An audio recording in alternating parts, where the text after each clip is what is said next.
జ్యేష్ఠత్వం గురించి చాలాసార్లు చెప్పాను, మరలా చెప్తున్నాను. జ్యేష్ఠత్వము అంటే యేసయ్యను కలిగి ఉండడమే జ్యేష్ఠత్వము.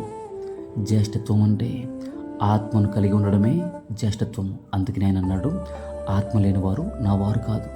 ఆత్మ ఉన్న వాళ్ళు ఎక్కడికి వెళ్తారు? జ్యేష్ఠుల సంఘము. జ్యేష్ఠులు అని ఎందుకు అన్నారంటే ఆత్మ కలిగిన వారు.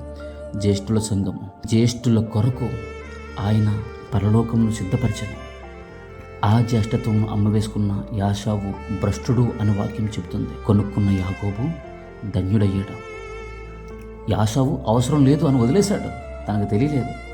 యాకోబు దాని విలువ తెలుసు, కొనుక్కున్నాడు.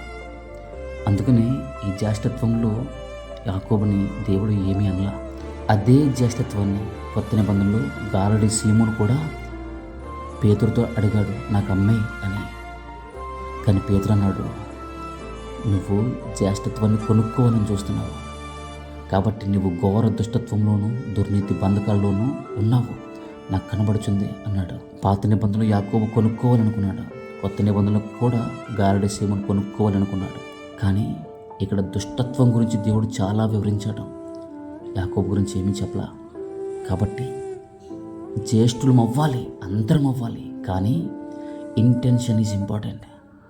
నువ్వు దేని ఆశించి అడుగుతున్నావు, దేని కొరకు అడుగుతున్నావు, అది చాలా అవసరం. దాన్ని బట్టే నువ్వు ఎవరు ఏంటని తెలిసింది.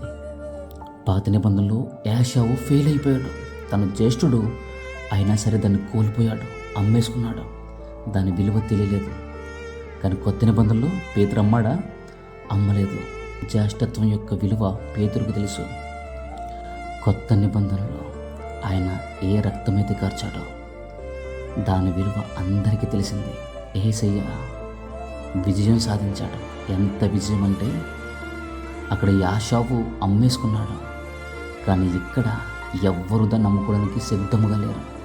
అందరికీ తెలిసింది జ్యేష్ఠత్వం యొక్క విలువ. పేతురు అన్నాడు, అది అమ్మేది కాదు, నువ్వు ఇంకా కొనుక్కోవాలని చూస్తున్నావు కాబట్టి నువ్వు దుర్నీతి బంధకాల్లో ఉన్నావు. యేసయ్య విజయం సాధించాడు. జ్యేష్ఠత్వం అనేది వారసత్వం కాదు, తండ్రి అనుగ్రహించేది.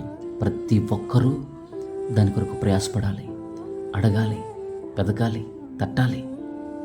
అందరము జ్యేష్ఠులం అవ్వాలి, జ్యేష్ఠుల సంఘంలో చేర్చబడాలి.